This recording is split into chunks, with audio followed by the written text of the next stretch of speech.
بسم اللہ الرحمن الرحیم۔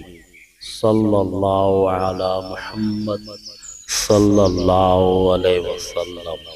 التواب، توبہ قبول کرنے والا۔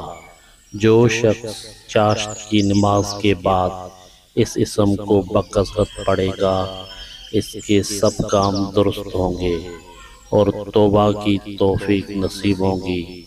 جو 41 دن تک 800 بار روزانہ پڑھے گا، ظاہری اور باطنی نعمتوں سے مالا مال ہوگا۔ یاد رہے، کوئی بھی عمل شروع کریں، اول و آخر درود شریف ضرور پڑھیں۔ جزاک اللہ خیر۔ صلی اللہ علی محمد صلی اللہ علیہ وسلم۔